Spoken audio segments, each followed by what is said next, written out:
Soyez les bienvenus dans ce programme d'édification, dans ce programme où nous apprenons à comprendre la parole de Dieu.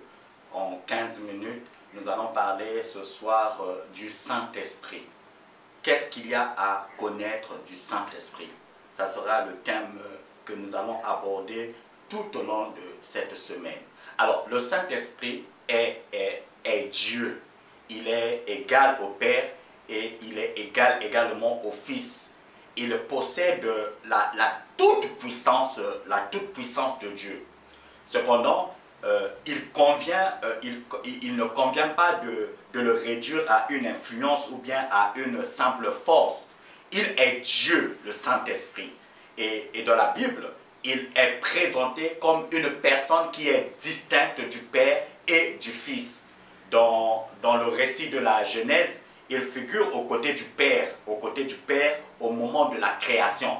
Dans l'Ancien Testament, l'Esprit Saint vint sur des hommes, leur donnant la puissance et la puissance d'en haut pour le service de Dieu. Mais quand ils devenaient désobéissants, le Saint-Esprit s'éloignait d'eux. Quand David a péché dans le psaume 51, le verset 13, il pria à Dieu, il dit « Ne me rejette pas loin de ta face et ne m'ôte pas ton Esprit Saint. » Alléluia. Dans la Nouvelle Alliance, nous voyons le Saint-Esprit demeurant dans les croyants, les remplissant et leur donnant la puissance de Dieu pour le service. L'étude de la personne et du travail du Saint-Esprit est de la plus haute importance. Une compréhension scripturaire de Dieu le Saint-Esprit peut transformer des vies. Alors, dans Actes le chapitre 5, le verset 3 au verset 4, la Bible dit ceci. Mais Pierre lui dit, Ananias, pourquoi Satan s'est-il emparé de ton cœur que tu aies menti au Saint-Esprit et détourné par une part du prix de la terre? Si tu l'eusses gardé, ne te demeurait-elle pas? Et l'ayant vendu, son prix n'était-il pas à ton pouvoir? Comment as-tu résolu cette action dans ton cœur? Ce n'est pas aux hommes que tu as menti, mais à Dieu. Alléluia. Alors, vous voyez l'affirmation de Pierre en s'adressant à Ananias dans ce texte. Pierre révéla clairement la divinité du Saint-Esprit. Dans ses Écritures, il est clair que le Saint-Esprit est Dieu, ce qui signifie qu'il est égal, qu'il est coéternel, qu'il est coexistant avec le Père et le Fils. Le Saint-Esprit n'est pas seulement la force agissante de Dieu. Dans le récit avec Ananias, le Saint-Esprit est montré comme une personne, car on ne peut pas mentir à une force qui est impersonnelle. On ne peut aussi considérer que l'apôtre ayant réalisé intérieurement son union avec Dieu, a assimilé que mentir à une personne dont le Saint-Esprit a fait de son temple est du même coup un mensonge à Dieu. Alléluia. Est du même coup un mensonge à Dieu. Le Saint-Esprit, bien-aimé, possède les mêmes attributs que Dieu parce qu'il est Dieu. Le Saint-Esprit est considéré comme une personne. Ce n'est pas seulement une simple force qui agit en nous, mais c'est également une personne. Alléluia. La divinité du Saint-Esprit est aussi établi par le fait qu'il possède les attributs de Dieu. Il est présent partout dans cet univers, donc il est omniprésent.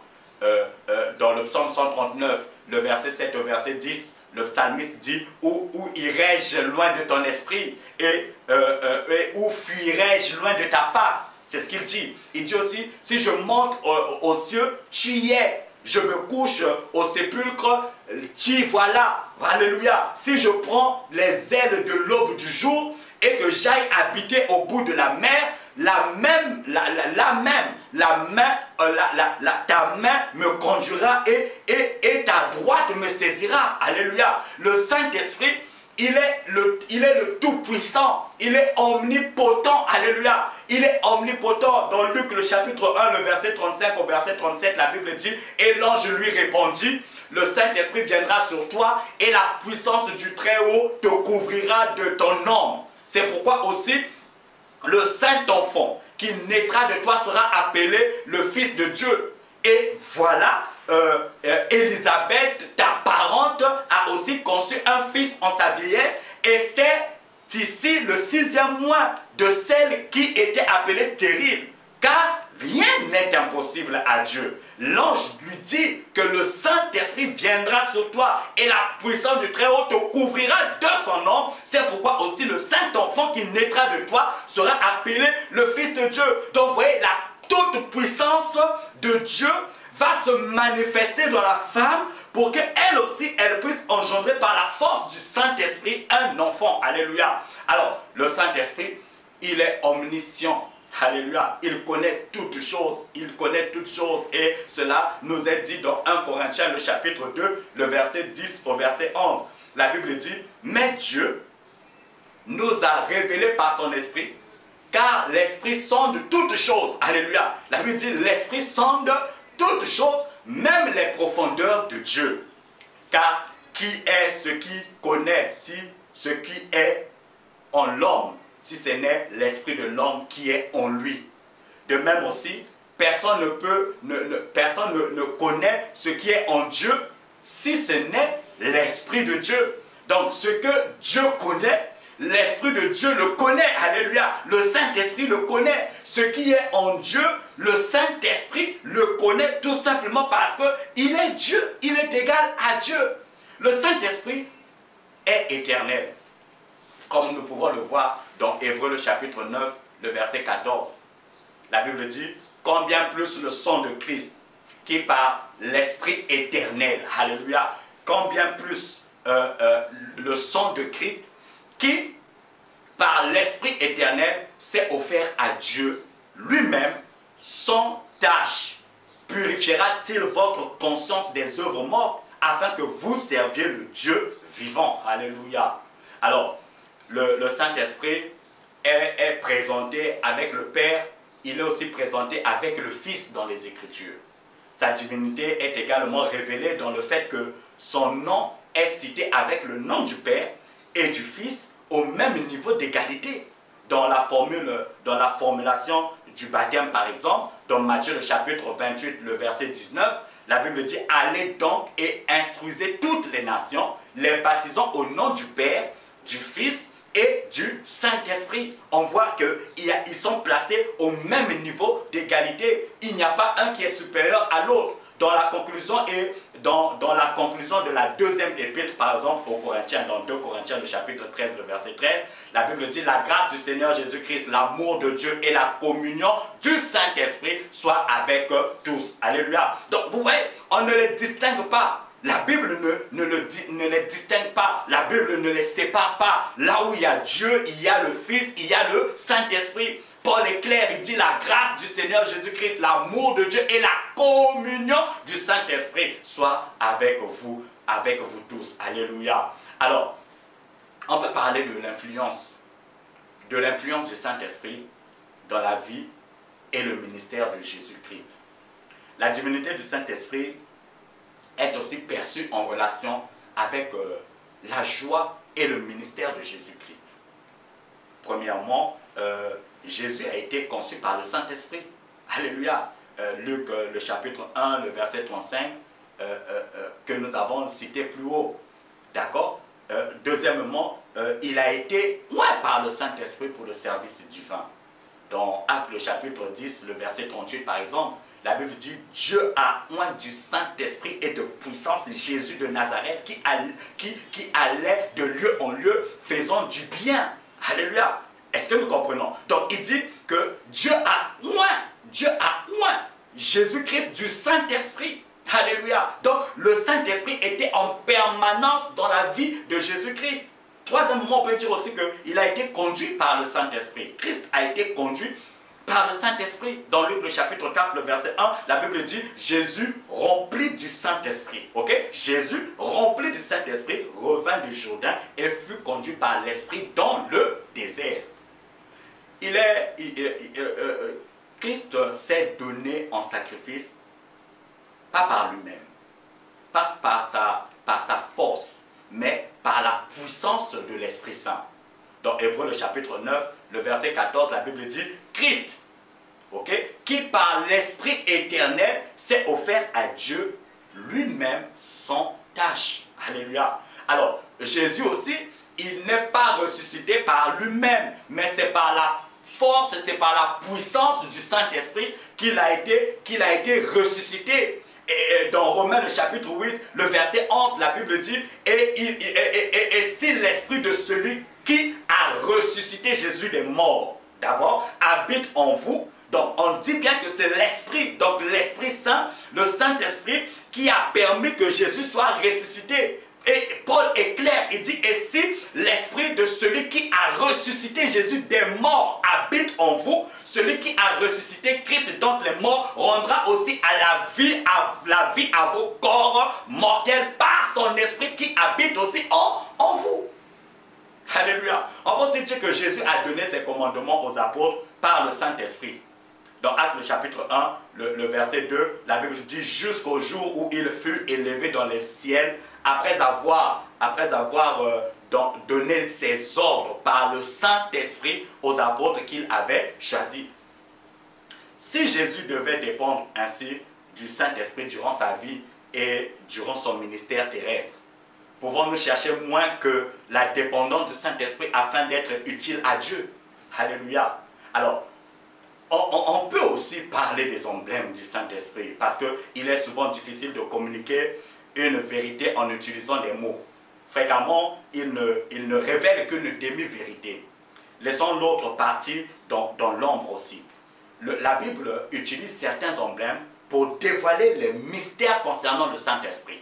Parce que ces emblèmes donnent une idée plus nette à son sujet. Qui ne le ferait pas, que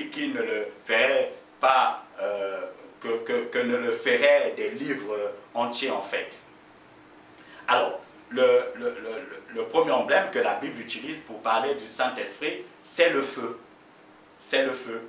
Par exemple, dans Luc le chapitre 3, le verset 16, la Bible dit, Jean prit la parole et dit à tous, pour moi, je vous baptise d'eau, mais il en vient un plus puissant que moi, et je ne suis pas digne de délier la couronne la courroie de ses souliers.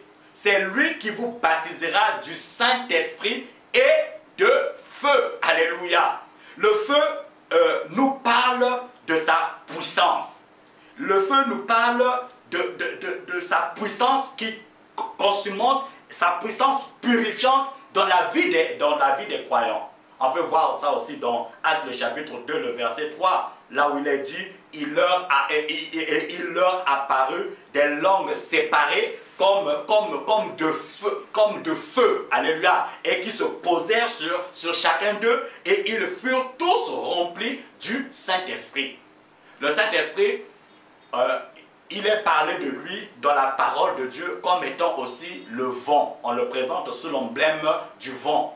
Dans Jean le chapitre 3, le verset 8, la Bible dit, le vent souffle où il veut.